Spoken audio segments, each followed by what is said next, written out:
Hello and welcome to the space of the Conscious CoCreators.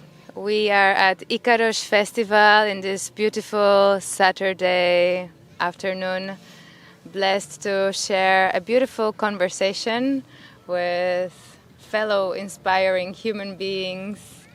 My name is Uma and I am joined by Shani. Hello, welcome, happy to be here and joined for a conversation on the sacred masculinity and sacred femininity with Jeremiah, who has an incredible project of the womb. It's a movement, really. I'm an ambassador for a movement called Womb Earth, which is about making sure we take care of the sacred feminine in ourselves and in the environment and the world around us. Beautiful, beautiful. And also joined today here with Lucie, co-founder of a beautiful project called Mulheres da Luna, based in Portugal, all around herbalism, sacred feminine, supporting women with natural cycles, and maybe you would like to say. Yeah. Hello everyone. My name is Lucie and I'm co-creator of Mulheres da Luna. And Mulheres da Luna, it's all about remembering the wisdom of the feminine. So all the wisdom of the nature, working with the plants, with the herbs, and also really reclaiming our natural health through the medicine of the nature. Yeah, connecting with the cycles, menstrual cycle, and so on. David? And we also joined here with David and his incredible companion. Protector of the sacred feminine. Yes. So hello, I'm David. My name is David Lopez. I've been having this call for a while of the sacred of the feminine, the protector of the feminine.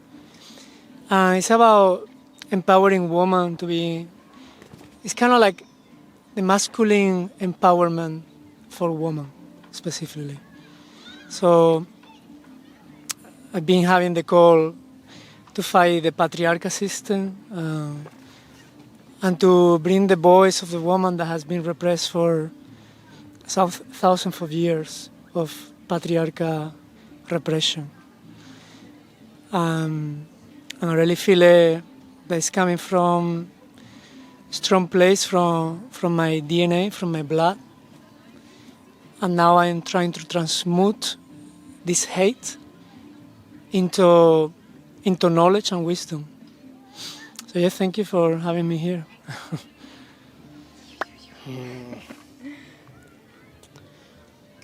Thank you everyone for being here, and today I would love to start with addressing how we can hold space for each other's wounds.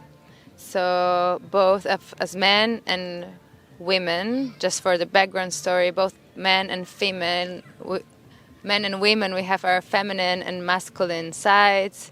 The feminine side where we focus more on feeling, on being, on experiencing, on receiving. And then the masculine side where we focus more on doing, on providing, or go-getting it, on action or succeeding. And each human has more of each of these qualities. Maybe there are women who are more connected to their masculine, which doesn't mean that they are not woman enough. It means that this is the pattern in which we have been brought up, especially in nowadays society where every woman is equal to a man, but not every man is equal to a woman. So let's speak a little bit about these differences and how we can hold space for these wounds as well as for the wounds of the masculine. So maybe let's start here. Who would like to share about this topic a little bit? Mm-hmm. Yes, and just before we kick into that, to hold to the sacred masculine, to let people know that we're here in the Icaros Festival, and we're in a circle. If anybody in the circle feels they have something to share, we will open up the space later for questions and discussions. So we'll pass the microphone round later. Feel free to raise your hand when the time comes and add to the discussion as well if anything comes through you. Yeah. Thank you. Thank you. I've a lot to be thankful for, a lot of gratitude. And that gratitude has been particularly apparent for me in certainly the last week of my life, where I've really deeply understood the value of the women in my life who have shone a mirror at me when I've been out of alignment, not in integrity. And it's been able to help me see the parts of myself I couldn't see. And for a very long time, I've been in denial about many of those different parts of myself, or I haven't been able to see what I couldn't see until I've gone through this sort of initiative process of opening up and being able to discover those parts of myself that were hidden. And I have huge gratitude for all of the incredible women in my life who've been so patient, so loving, and at the same time who've given me an arrow shot from love, who've given me a rose with barbed thorns on it. Because there's always the beauty in sometimes the hard messages. And the messages I've been receiving have really helped me see and move into where the pain is. And I think this is the major component between our own masculine and feminine within ourselves and within those who are around us, of being able to mirror and see the other parts of ourselves, the polarities, the opposites, the conjunctio, whether it's life or death or masculine, feminine, whether it's future or it's past. All of these opposites is where we're playing in. And I'm finding these parts of myself through the expression and the feeling of those opposites through my own feminine or through my own masculine. And it helps me navigate those parts of myself and hear and see and heal the feminine within myself. Because I think that's a large part of what we've experienced in patriarchy is our rejection of that divine feminine within ourselves. And so we have been lost, and we have been brutal and abusive, and we've caused so much pain and suffering. And for that, I felt for the first time in my life such a deep sense of shame, such a deep sense of, how did we ever think that this was enough? How could we ever think that this was what you deserve, what the sacred feminine deserves? And I'm very, very sorry for the part that I played in that. I'm very sorry for what you've had to experience in your life, from the pain that you've experienced from the so many different people who haven't been able to discover that part of themselves either.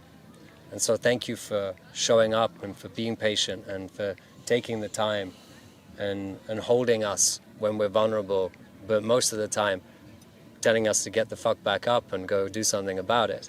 Because this is what we're here for. This is the commitment that we make in our life now. When we realize that is the truth of it, that we are here to be the protectorates of the divine feminine.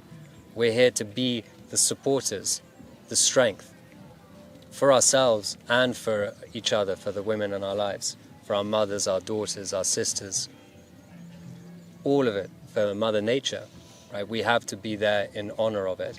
And so this is the game we play, and it is all healing. It is all navigating this at every single moment, at every single stage of our life, and always getting back up and going, okay, what can I process myself, right? Instead of having to put it upon other people.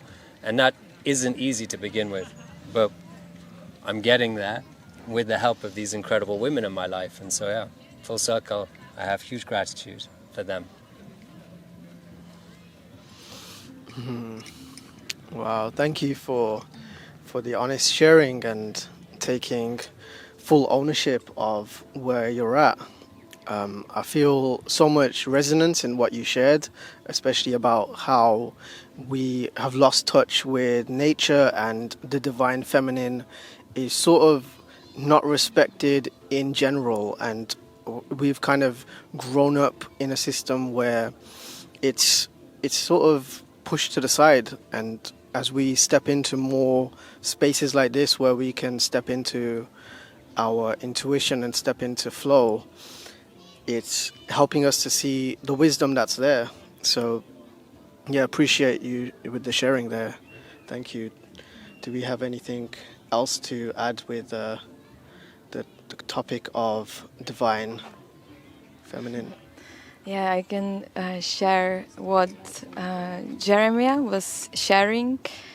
And I also felt that he also really carries the wound of the collective, which I also deeply feel in my own body, even though I'm not conscious that I've experienced any violence or abuse.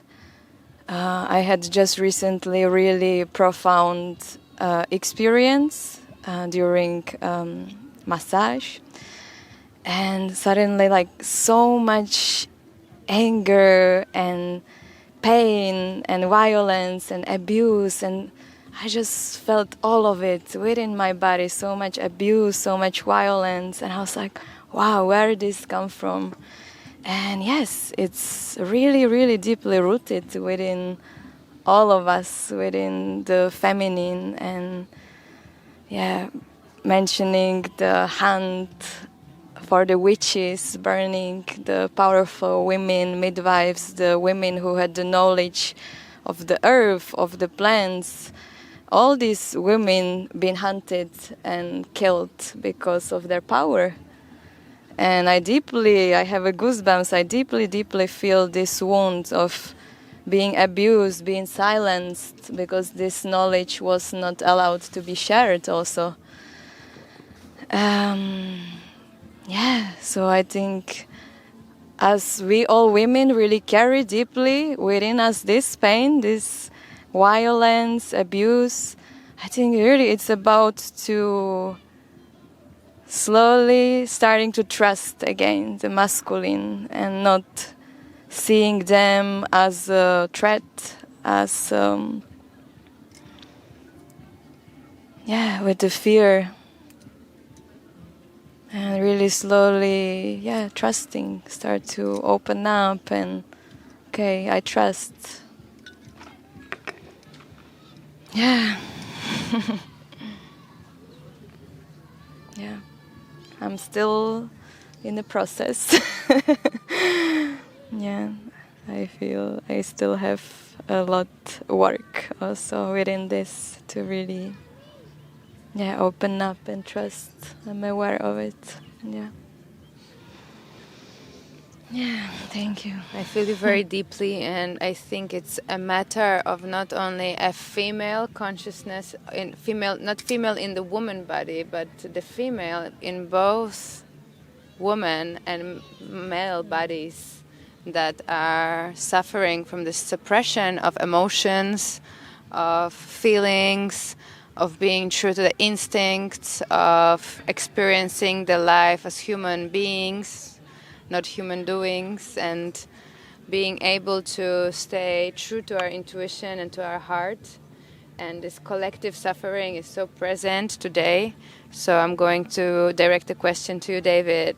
As a protector of the sacred feminine, how do you work with these wounds within the collective?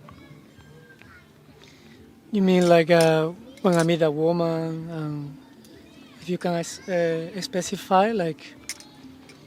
Because you describe yourself as a sacred feminine protector. So what does it mean to you? Yeah, it's been through my journey, my specific journey. So, yeah, the truth is that I've been with many women in my life. I've always been very sensitive. I've been always very in touch with my body. I can feel women very deeply, and I know exactly how to open them up, touching them and everything. And through my own experience, I've been noticing what is the difference, for example, in the sexual act. Even though I've been always very respectful and always very romantic, I've never been just having sex. I've always been having romance. But still, I felt like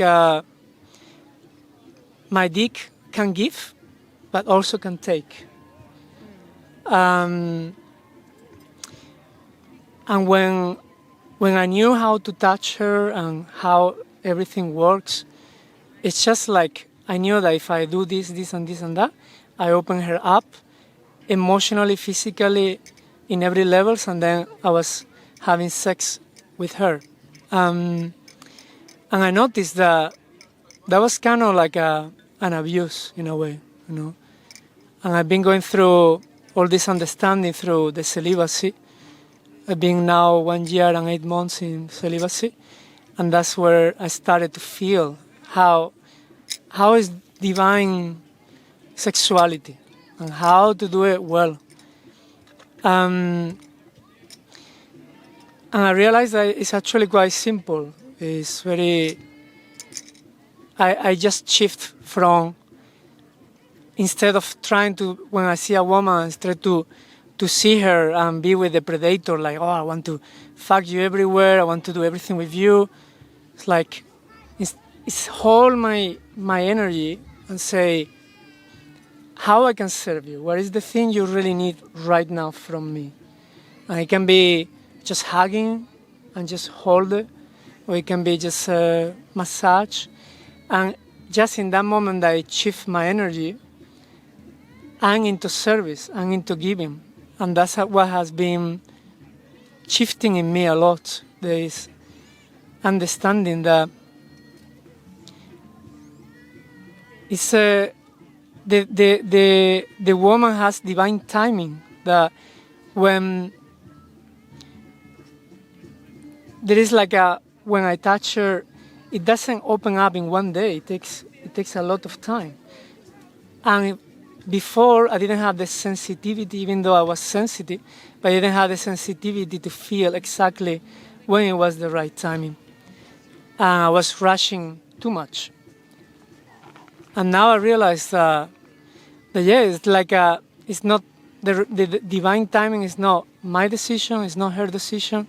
It's just when it's something that you feel when you are connected, and then you know when you're able to have sex and penetrate. And that's exactly what is being in service, with the respect, with honoring her divine timing. And yeah, it's a profound thing. Does that answer your question in some way? Wow. Yes. Yes. It answered my question and beyond. Tristan, would you like to join? Not okay. That's a very deep, special topic that we're in. We have one more beautiful representative of yes, of the sacred masculinity and feminine work. So maybe let's see if Tristan joins our conversation. But I'm going to actually go back to the first question, which was working through the wounds. And as much as the feminine has the wound of being taken over by the masculine, which is by the doing or by the strength or by the power, the masculine also has it wound by not being allowed the feeling, not being allowed to tap into the sensitivity where we say, boys don't cry, or come on, you're a big boy, get your shit together, we're going, there's no time. Or like the man has to conquer the woman, he has to show up, he has to make the money for the whole family, and he has to do so much. And then at the end of the day, we women, we want you men to feel us, right? And to be able to feel us and tap into our feelings, you men have to feel yourselves first. So you need to tap into understanding your emotional landscape in order to fully be able to see a woman in her essence, which is the emotions, which is the feelings. So to my beautiful men here, how do you do your work in order to be able to reclaim your emotionality, to create space for yourself, to be sensitive, vulnerable, to cry?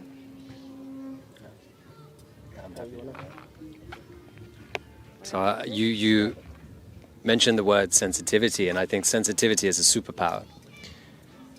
most of us have shut down our feelings, or shut down our emotions. We are not sensitive, particularly if we've lived in a city where we're inundated with more information, loud noises, things that feel aggressive, that make us feel, that we're on edge. So we shut down those parts of ourselves in order to survive, to be able to cope. It's a coping mechanism.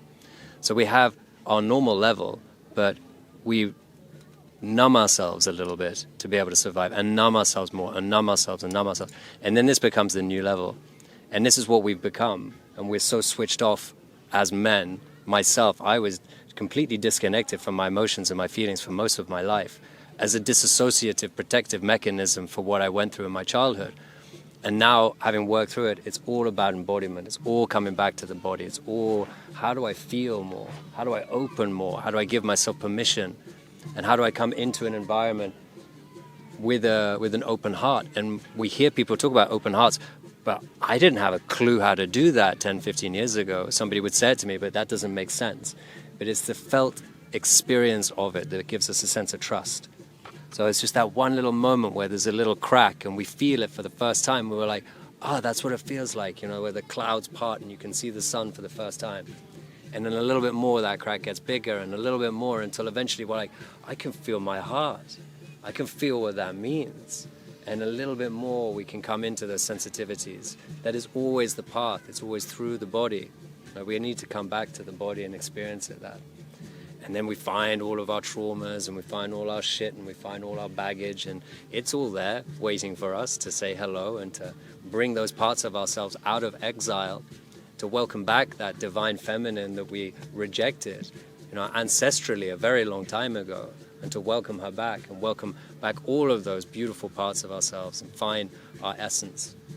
And so little by little we chip away and we come back to feeling again, to being sensitive. And in that sense, then we can hear what the feminine is saying in ourselves and in the environment around us. Because before, we're fingers in our ears and we're just la la la la la, I don't hear you kind of thing. But it's that sensitivity is taking your fingers out your ears and listening to the environment, to the life in everything, in every tree, in any leaf, in every animal, in every baby, in every song from a bird. Just hearing the life and feeling it deeply. And that in itself is healing. That is the journey of healing. Coming back into communion, the communication of all of our parts of ourselves. Our communication with each other, the communication of ourselves, of everything moving between us is all communication. Everything is vibration on a frequency that is just saying, yo, listen to my song, I'm singing. And we've got to remember to come back to that song, our truth. And that's how we feel it. I'll feel our way through by coming back to feeling it in the body. And then we can find the answers. If I can add something on that topic. For me, if I'm talking about my experience, it's been like many months that I feel like I want to cry, and I'm struggling to. And recently I came to the realization that the feminine in me needed to be held by the masculine in me. And it's actually when I allowed myself to be my most primal and to allow my shadows and my violence to be there and not to be repressed, that I realized all this power could actually create structure to keep this little child safe so it could cry. And it's just a reminder that I can tell myself, okay, be sensitive, okay, be open, but this is more intellectual work, and it's only when I create a safe space in myself from a grounded masculine that I can feel my emotions. And it's also only when I integrate my feminine and my sensitivity that I can step into my masculinity with groundedness. So it's this beautiful dance inside of us that then we will bring into all of our relationships with the feminine and the masculine outside of us. So I just wanted to bring that. And in practice, how does that look like? That looks like when I'm feeling anger, or then I'm feeling actually don't want to be there and I want to reject the person, and I'm feeling this shadow part of myself that usually I don't want to see and I ignore. It's actually allowing that to come up and acknowledging it and taking space for myself to just close my eyes and feeling that ball of anger and breathing into it and allowing it to be. So observing and being present with it and breathing through it usually helps bringing more space into it until I can come back to myself and face what I have to face with more clarity. Yeah. Because you also facilitate this work in your men's circles when you sit with other men to connect with their both masculinity and femininity. So you must be actually facing firsthand a lot of resistance towards feelings. How do you facilitate this breakthrough for men? I feel like surprisingly enough during men's circles, after the first shyness, just by seeing other men open up, it really gives permission for us to open up, and that's the beauty of this circle, these spaces, is that we all show each other the way in a sense.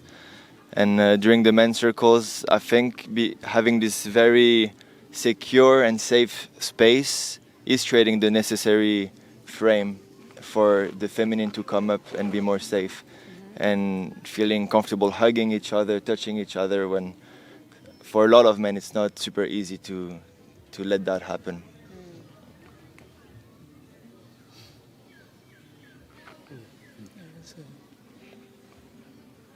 For me, the work I've been doing is a bit different. So for me, it has been the path of aggressiveness, to express fully my aggressiveness. In this society, when we talk about aggressiveness, everybody think about violence. But aggressiveness and violence is completely different. For me, aggressiveness, it comes with a vital energy. And it's like I'm allowing myself to really fully feel everything and express it in a way that I'm able to transmute it. The practical ways I do to that is to engage with exercise, physical exercise that are very, very, very tough. And from those physical exercises that are very, very tough, like for example, diving into the ice or carrying heavy weight for 2-3 hours, walking in the mountains, that brings me such a toughness that it allows me to be in my softness, to be in my feminine. Because when I bring all the way to the toughness, the pendulum swing, it goes into the softness. And I've been having a lot of problems to be soft because I'm all the time going tough.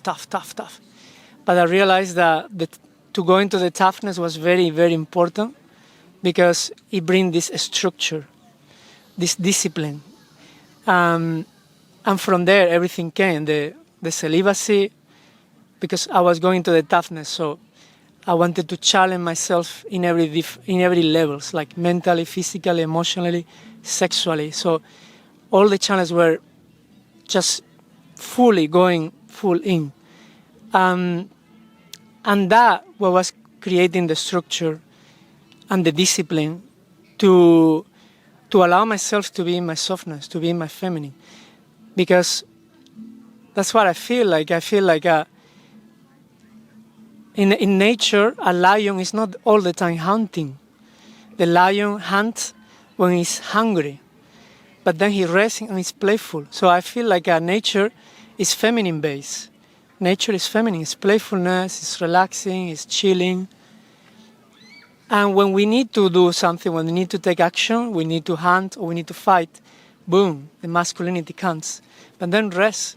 And that's exactly what I do. I'm very in touch with this nature inside of me, which is to go full in my masculine, full power, full rawness, aggressiveness, toughness. And then after that, emotions comes out. I'm fully open to my feelings, to my emotions, and to the deep side of my feminine. And that's one of the reasons where in men's circles, there is always, like you say, we need permission we need to create space to have the permission. But in my opinion, it's like, no, we don't need permission to be men and to be aggressive and to express exactly how we feel. We don't need a circle to come together, okay, now you're allowed to express your emotion. No, you express it. And that's the journey of the real masculinity that is creating toughness and indiscipline. And that has been my understanding in this subject. Thank you. Yes. So I'd like to share a little bit about, for me, when I was growing up, I felt like I was a sensitive child and quite in touch with my feelings. But at a certain point, I got shamed for it and bullied. So in my experience, it was like, it's not okay to be in the feminine, and my experience of the masculine was it's just domination. So the combination of the two led me to not trust either. And through this work of being at Tristan's men's circles, for example, on my own, in a work over the years, I've learned how to create that space for my masculine to allow the feminine to tap into my wisdom.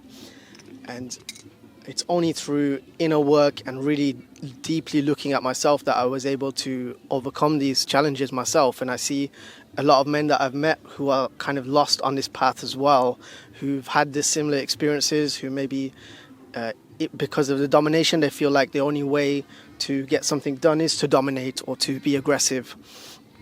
Or the other side is just to be too flowing and be a wind in life. So I feel like this is why it's important to have these spaces for the men's circles and the women's. And the reason we wanted to create this space here together today is to understand what is the work that can be done in together union in our own paths that we can combine and elevate together. So I'd love to hear your opinions on that. Tristan. I would love to just what comes to me, it's really to be respected, our boundaries. And I think really that's what the feminine needs, to feel safe. And it's so simple, so simple. Being heard, being recognized, and being respected. And I think that's really, simple as that. And then being supported, the men supporting the masculine within the women by supporting her goals, supporting her vision, supporting her dreams, and not telling her like, oh no, just this is not for you, do something else. So really being heard, being respected within the boundaries, and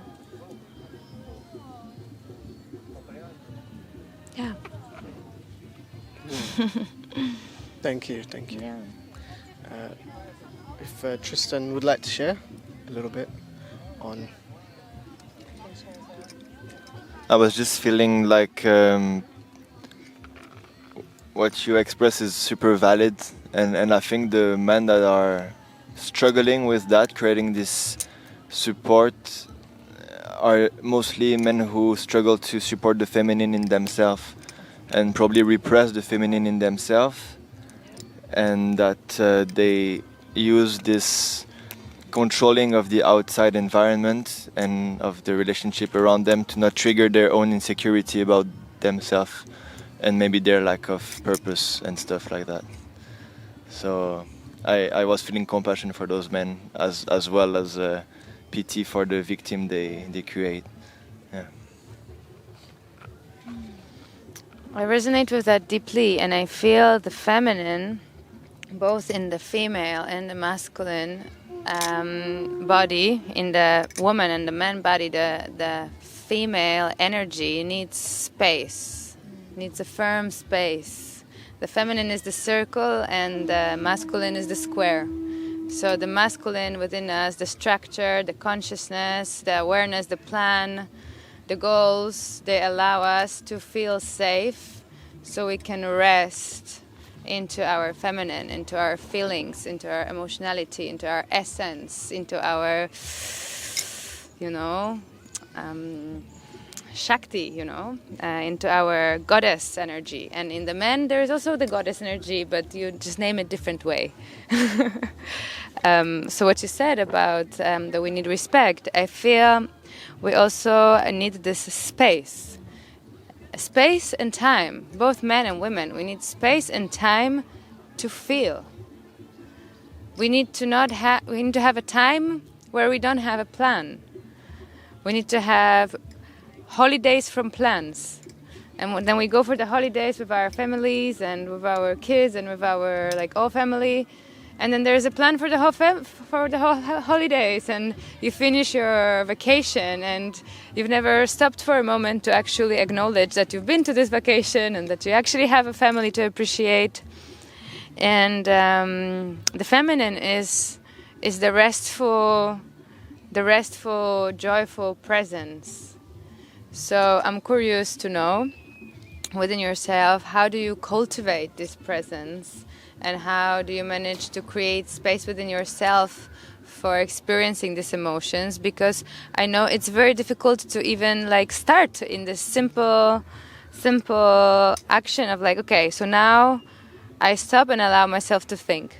Me personally, I had to close myself for a 10-day Buddhist meditation course without a phone in order to go to the depth of my feeling, and I am in a female body. So I believe that for people in the male body, it's even more complicated. But the question for everyone.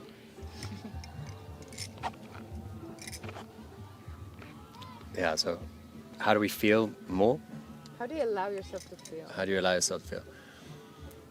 There's consent, right, which is understanding where one's boundaries are and giving oneself permission, giving oneself consent to go to the places that make us feel fearful, feel scared. And that's the very delicate balance of hormesis, of just the right amount of stress that puts us in a place where we're not overwhelmed, but just the right amount that allows us to shift. Right, like going to the gym and working out. If you don't work out enough, nothing happens. So you got to work out just the right amount, but too much and you're overwhelmed. And so we have to give ourselves consent to step into that place that's just outside our comfort zone, to then be able to experience something else. And in that place, one of my favorite tricks, and this is what Tristan's talking to as well, which I really appreciate you bringing up, is being able to cry, being able to soften. And one of the best ways to do that for me has been to grieve. And I think that grieving is the thing that we have missed so much in society. It's grieving the past, grieving everything that is holding us like an elastic band from being able to move forward, right? And every time we grieve it, we cut an elastic band. And the grieving process is simple. You literally just put your hands in the air, wail, really go into the pain, feel like a mother who's lost a child, whatever it takes to bring up that emotion.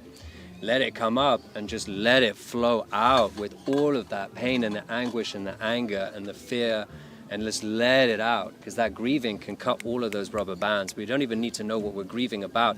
Women are holding ancestral lineages of pain and anguish and fear.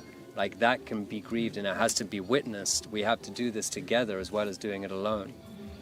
And we can grieve the future. We can grieve all the things that we have attachment to, right? Because those are all the things that are creating that fear and that scarcity, that I don't have that thing I want, that man, that woman, that lifestyle. And if we grieve the things that we haven't got yet, we can cut that elastic band as well, and we can be free of it. The desire can still be there, but we're not putting it upon someone else. We're not putting our expectations upon someone else, which is also what makes people feel fear, feel unsafe.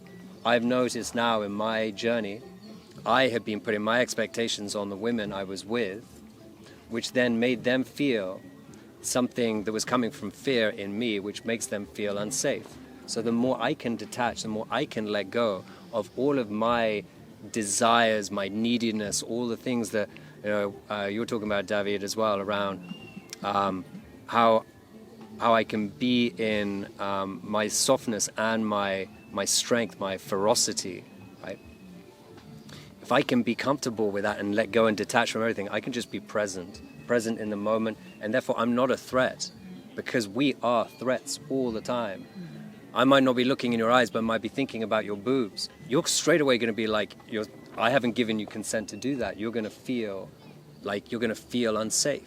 This is happening all the time, and we're unaware of where we put our attention. It's always going out, right? All around us. We're always trying to feel, where, there's space to play and to connect. And while that's good, it's where is it coming from? And has that person given us consent for our awareness, our intention to be grabbing on, either to their future or to the present or to their body?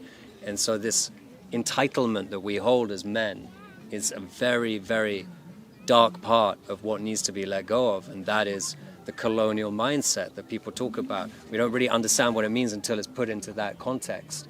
It's the entitlement of thinking that we can just reach out and take anything we want, which is what we've been doing to women now for a very, very long time. It's what we've been doing to the Mother Earth.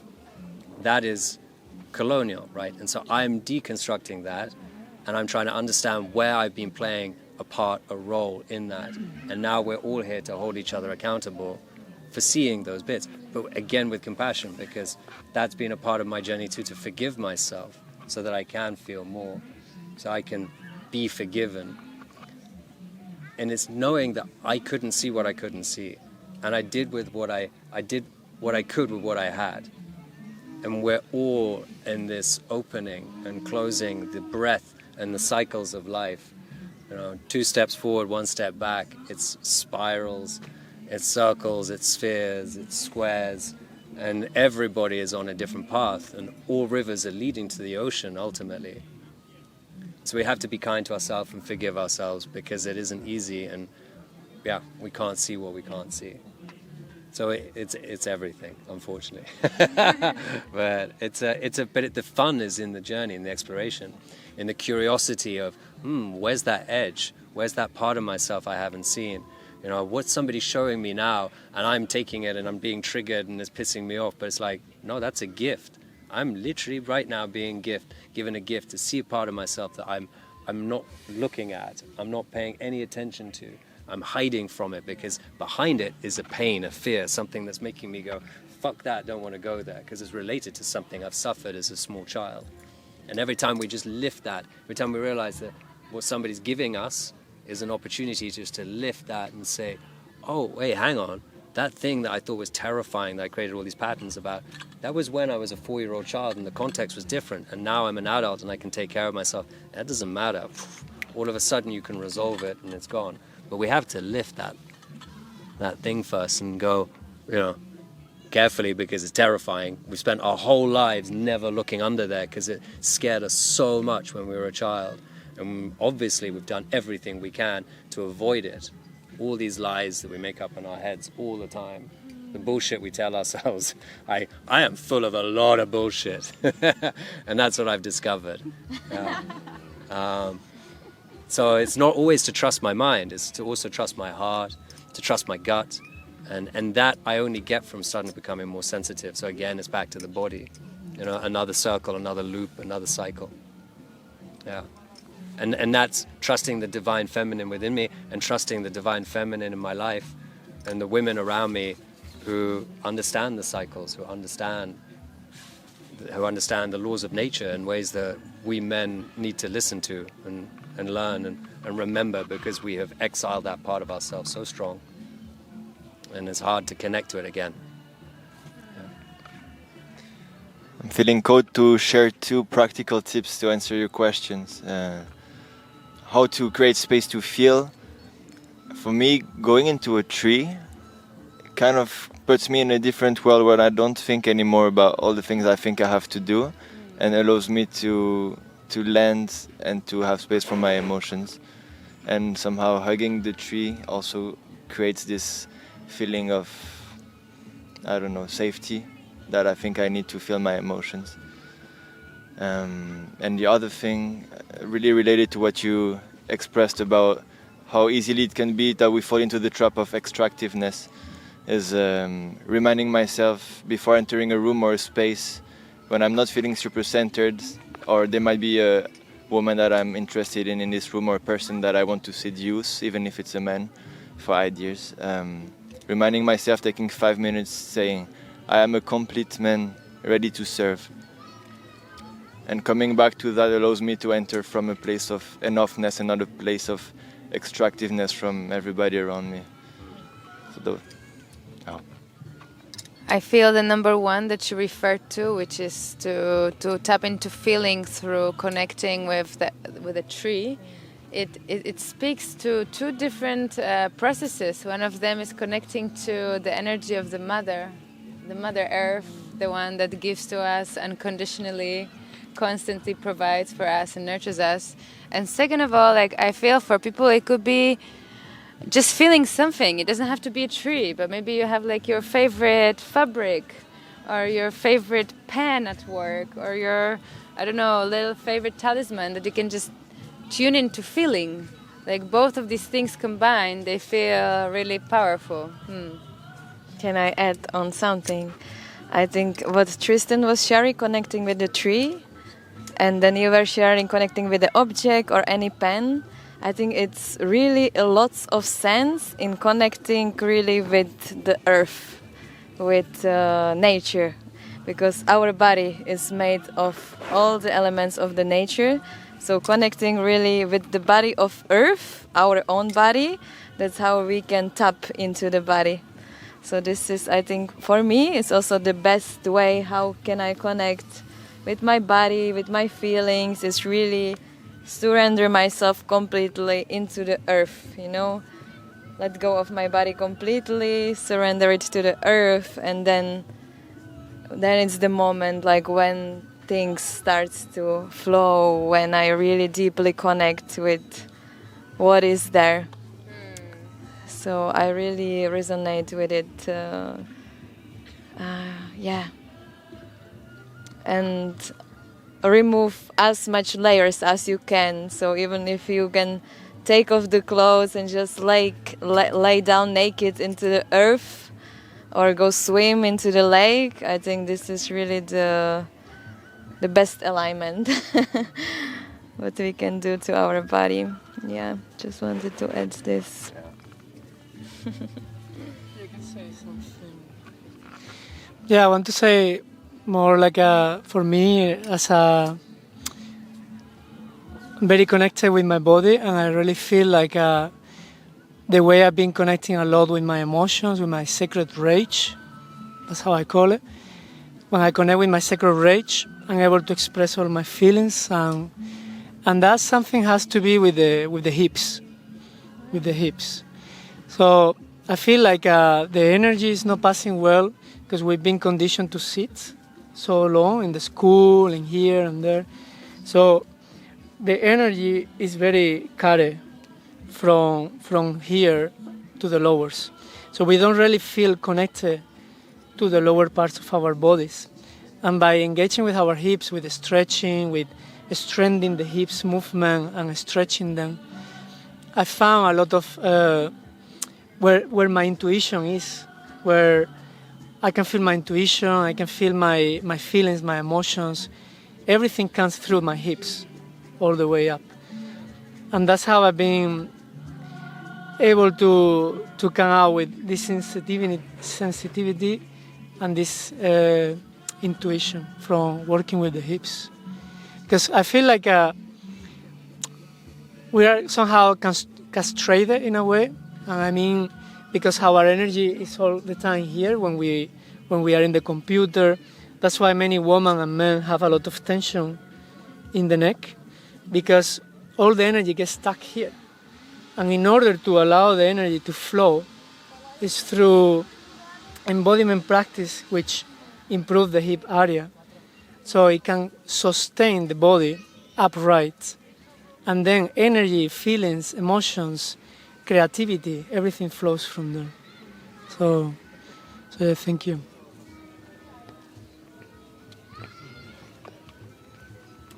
Thank you. We'd love to open the space up now for anybody in the circle who has anything to share or add to the discussion of the sacred masculinity, sacred femininity? Question. We'll pass the mic around to you.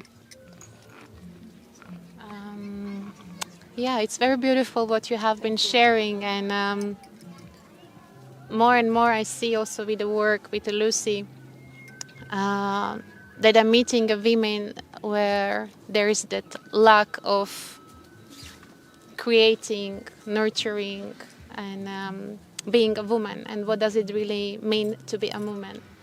And many times I just had that question, wow, the gifts what we are sharing, it's so special. It comes really from the heart, from our essence. And when I received that questions, wow, how have you been discovering this magic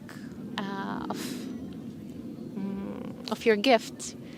I always just say that I just came home to myself and honoring where I'm coming from the womb of the Mother Nature, and from the womb of my mother and grandmothers. And there's a lot of pain and wounds as a kid, or as a woman, as a little child. We need to really heal and open up those layers, like as we say, like an onion, like going back to the childhood, to the memory, to our birth, to our pregnancy, when our mothers and grandmothers have been carrying us, because there is a lot to heal, and allowing ourselves to be healed, and to find this pure essence, this pure being which is aligned with that nature. So as Lucie was sharing, to really just come to this rawness is just really remembering how we have been lying in this womb of our mother, because when we've been there, we've been complete, and we've been so raw, so natural, so pure when we've been born into this planet. But we got so distracted, and we got so much stimulations during our growth that we lost this pure essence as a woman and as a man as well. So yeah, remembering where we are coming from and moving with that energy which is stored in our womb, because in the womb there is this nectar of a woman, which is our creativity, our fertility, vitality, and it's this movement of with the hips where everything gets stored. Just a little dance, shouting, singing, moving, just going to the garden and pick up the flowers and herbs and cook, even without underwear, just moving with the hips, moving with the energy from earth all the way to the sky, and to be served. And that's the medicine which we are bringing, right? Or I'm just the vessel. So yeah. So the womb. And also for men to remembering, wow, what is there? What I need to heal? Which part of my myself? Where is that stored? Maybe we need to just come back to our birth, or to ask our mother, how I was born to this world, what she was going through. What was the conceive, right? How they conceived me. What was the energy around? How I feel supported. And it can go much more, right? So yes, thank you. On the topic of the womb, I would love to hear more from Jeremiah about this project, or it's a collective. So I've been in Portugal now for about 4 or 5 years, and I really felt and seen this movement, right? That is what we're here, what we're experiencing now today. It's a an awakening, it's a shift, it's a movement of people, it's ecological, right? It's coming back to the land, understanding how to live regeneratively and act in right relationship to the land. It's social, it's understanding how we're healing together, how we're taking care of each other, how we show up for each other, how we're responsible for each other. It's economic, it's thinking about new economic systems, right? Moving away from capitalism into things that are much more around reciprocity, about the flow, right, of money like water, right, where it's there if you need it and it can quench your thirst, and how we start to see things a little differently. And it's a spiritual movement, a movement that is not defined by any one religion. There's many different beliefs and they all hold truths, and that's the important thing to remember. And so this movement is what I'm feeling, and the movement, and I'm a part of this, and I believe you're all a part of this too, is called Womb Earth, because we come back to the womb, we come back to that place of birth. It was the only place where we've ever experienced true oneness, right? The connection to the mother through the umbilical cord, everything shared as one with the mother. And this is coming back to our divinity, it's coming back to wholeness, it's coming back to our sense of oneness. And we live our lives on this arc of a journey of feeling we're alone, but we're not alone until we die, and then we realize, okay, we were never alone, and we come back to oneness again. And this movement is around remembering that. It's about coming back to the womb, coming back to what's important, and remembering the divine feminine within us, and being of service to the divine feminine. Because that is oneness, that is the wholeness of everything, that is the birthplace of all life. On a cosmic level, it is all one big womb. On a galactic level, it is one big womb, right? And in your wombs, which is another fractal of all of that, is that connection to the divine, is the connection to collective consciousness, to the void, to God. So when we start to realize that, we come back and start to recognize that this is the movement that we're all a part of, and there's no one way. There's many, many, many different ways. And when we realize that and we start to sing our songs, each our unique songs, then we're creating a beautiful orchestra of our voices, and that's what we're here to do. And that's why it's a collective movement, and it is not defined by any one thing. It's just all of us are bringing our uniqueness, our beauty, our love and our skills collectively to collaborate more, to coordinate more, to give more, to have more free-range children, and to support each other in our lives, to be in beauty, to sing, to share, to collaborate, to co-create. All of this is the magic of the game. It's a big game, and that's what the movement needs to be, is fun, enjoyable, interesting, engaging, challenging at times, but that's also part of the fun, because it's always the growth. We're always moving into it, we're always moving with it, flowing like water. And it's in the circles, and it's in the spheres, and it's in the waves of the cycles, and it's in this geometry of life that is just so beautiful and perfect in everything that it is. It's nature, coming back to what's important. Yeah. Aho. Oh. I feel on this way from the womb that you both are bringing up to where we are right now, there is happening a lot of trauma in our lives. And when we are in the womb, we are these perfectly balanced new human beings ready to bring love into the universe. And the little children, they have it both. They have it all.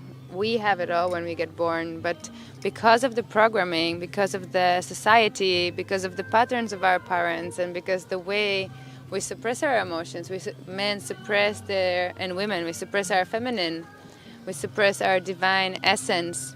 And that's how we became these really hurt people who cannot hold space for each other.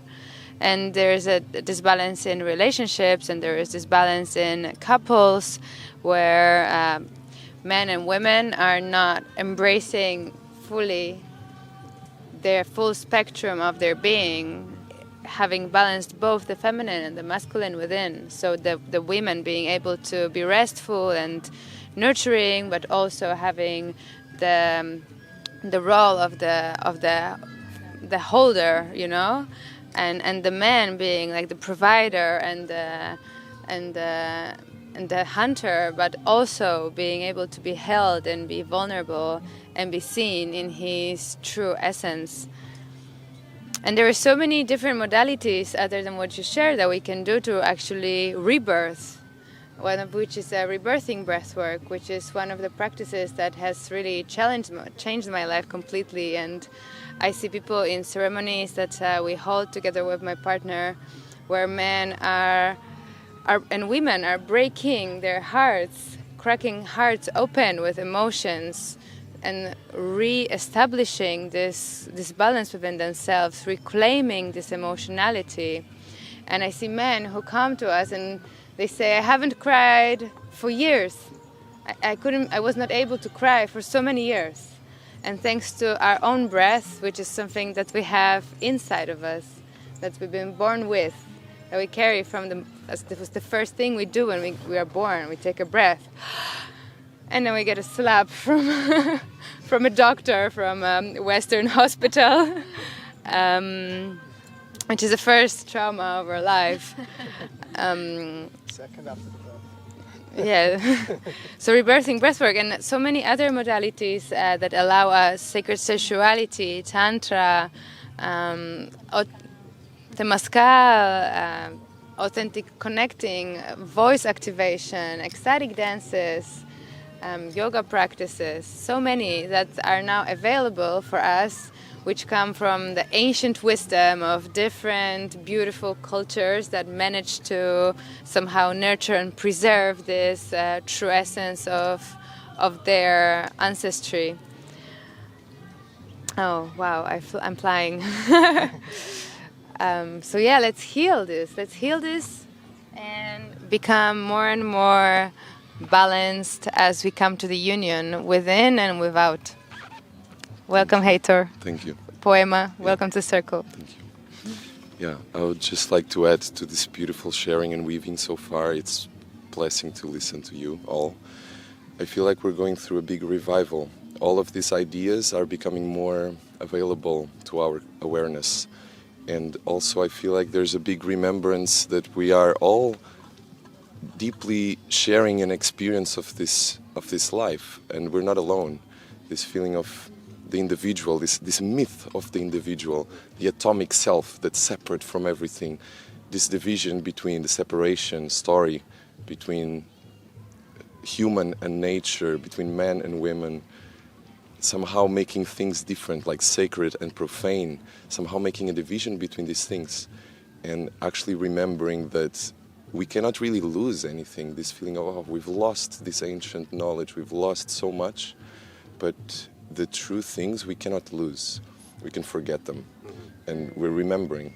And I really feel this movement in the collective, also remembering that I am nothing without you. I don't exist without all of us. We are all sharing this human and more than human experience. Also this feeling of what is being human. I really sense that there's big transformations coming now where we're even going to question what that even means, and we might embody more of all of other archetypes in nature that we see, more bird-like energy, more tree-like energy. All of these are available to us. We can do so much more than we can dream of, and this might take its own time. There's also a divine play happening. And I would like to speak to the first trauma, to the wound, that primal wound of feeling separate from everything, feeling I am somehow alone in a universe of other. Like that is the first core wound, and all the wounds that I feel, all the pains that I feel, ultimately draw back to that feeling of I'm separate, I'm alone, I've lost something, this feeling of I've lost something I cannot get back. And usually everything that I feel like will somehow fill up that hole, if I see it externally, it feels like it's somewhere out there and it's far away. But it's a reminder, it's a constant reminder that we are whole by ourselves as we are, because we are one with everything there is. There's no separation. And of course these are words, and words also are, language is like a sharp knife. that can cut and create distinctions in reality. But we are remembering to use the word with that intentionality that actually brings us back to that knowing. Words are just a pointer, and we go back to the feeling and out of the mind into the heart. And all of this is so present in all of us. I feel like it's really like a revival. We're all remembering. It's a blessing to see that. Thank you, beautiful sharing. And as you spoke just then about the first core wound, it brought me back to the thing mentioned earlier about being born and coming back to the womb. And when we are separated from the mother, separated from the womb, that is the moment we feel that that connection is lost. And we are no longer part of the infinite void of the womb, and we are this separate creature and a being. And then we have this experience of a mother and a father who cannot provide that same level of connection that we felt during the birth. And we seek that outside of ourselves continually through our life. And I feel like in our life we look for that same divine connection we felt at the moment of the womb through our relationships, and we're not able to find that because it's actually our connection with ourselves that we're looking for. And I feel, yeah, that was beautiful to spark that. Thank you. Yeah, truth. Yes.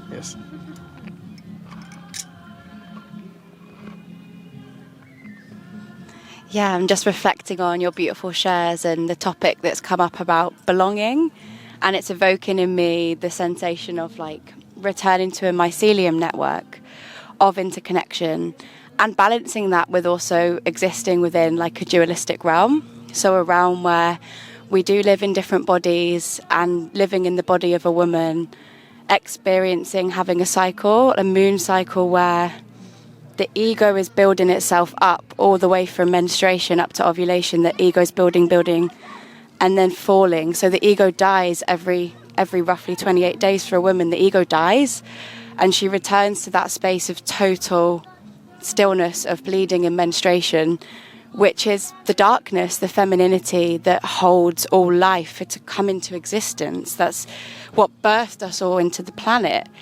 And my personal view is that the womb is our universe, and also Gaia, and then the microcosm of that is our womb as a woman, and the energy of God is like birthing and penetrating the light into the goddess. And so I think collectively the wound is that we've been afraid of the darkness of the womb, the space from which we all came, where all creation was birthed into existence through light. And how can we return to that if we don't address the darkness that exists within all of us? That darkness where everything is born. And it brings me back to like the feminine art that lives within all beings of surrender. If we surrender to that darkness, so much life can be born from that place of total nothingness, the void that a woman experiences every single month. And it brings me to the wider kind of societal topic of what we're all consciously co-creating on the planet. And like you said, like more free-range children and connectivity, communication, compassion for each other and all of our darkness as well as our light. And at the moment, most of society is predominantly built upon patriarchal structures still. And so that's based on a 24-hour sun cycle, which is the cycle of men. And where there isn't the space for women to be given time to be in their bleed, you know, to remember the wisdom of bleeding and being in the nothingness, the void. It's creating wider strains on relationships, it's creating strains on industries, it's creating strains on our land and our connectivity to one another, which ultimately I feel is the fundamental goal, is to be connected with ourselves, our bodies, each other, and this life, this Mother Earth. So yeah, the topic of grief that arose is, I feel, is present for every human being to process, because Gaia, Pachamama, she's showing us the grief she feels when her children are disconnected from their mother. She is our mother, or every single one of our parent. And yeah, I think that's maybe, you know, part of the journey that when we bring life into the world, it's again surrendering to the other parents of the world that have so much to teach the children that are coming through, that have such a beautiful and light energy. So yeah, I think it's coming together and connecting in all of that and remembering who we really are, not being afraid of being in the void of the feminine. So yeah. Can I just add one? I just want to add one beautiful sentence, what I always remember from our dear teacher, Satya. And as we are working a lot with births and empowering a mother, empowering a woman to find that strength and courage and remembering who we really are, and to give a birth natural way as possible, and how to create the environment for a mother. She always says, and I would love to see that also in our future, in this planet more and more, that to raise one children in a complete being, you need support of all entire village.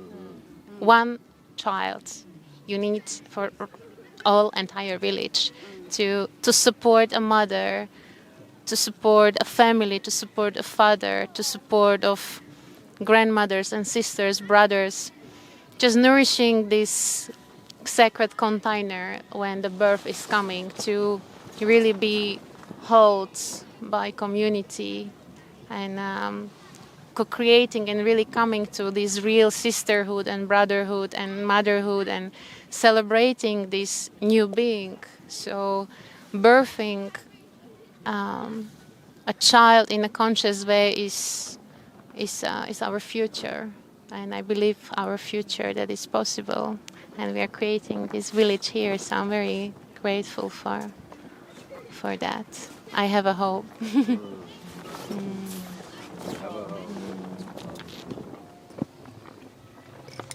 Thank you everyone for beautiful sharings on our inner and outer feminine and masculine. If there are any final thoughts that you would like to share or to add, yeah? I'd just like to remind us that really beyond this man and woman play, there's really just humans, and we might sometimes forget this when we are too much in that duality, but ultimately it's good to realize that we are different.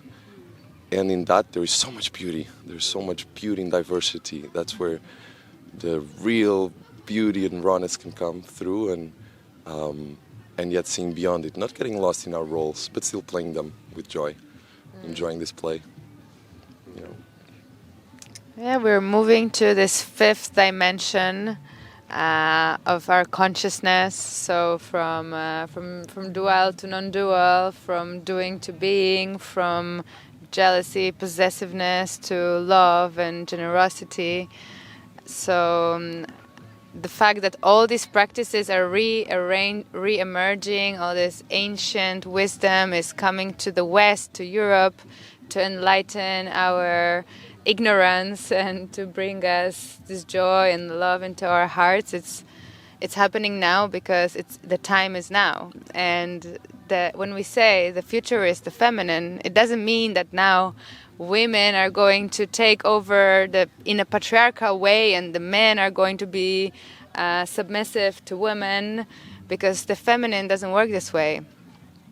We will all emerge in our essence as one, as the men and women. We will embrace our balance, we'll embrace our feminine wisdom, the king and the queen, the Shiva and the Shakti will combine into this divine sacred union within and without, so we can again live in peace, in love, in prosperity, so we can finish the war, so we can finish all the nonsense, so we can finish fighting each other and heal our sister wounds, our brotherhood wounds, our traumas for generations, and just leave this old paradigm and create a new earth that is built in love, compassion, generosity, trust. So please, anyone who is listening to this, please do take advantage of all these beautiful practices and all these resources that are available to heal within. Do breath work, do yoga, do your retreats, do all your ecstatic dance, do all of it that's available. Work with the hips, as I took, and embodiment also was a key part. And shake those hips. Shake those hips. We are at a festival after all, so we gotta dance. Shake it out a little. Like all shamans say, just... Yes. Right, like a shaman is always asking, oh, what's going on with you? What's happening? Oh, I have these, I have my problems, I'm complaining, I'm not happy. Oh, have you ever danced today? Have you ever sing today? Have you ever smiled to the flower? Simple as it is. The problems can be gone, right? And then the magic come, and the creation come, the energy come, and many magic comes. Icaros become. Yes. Thank you everyone for joining us here today for this beautiful conversation, and everybody watching back home. Thank you.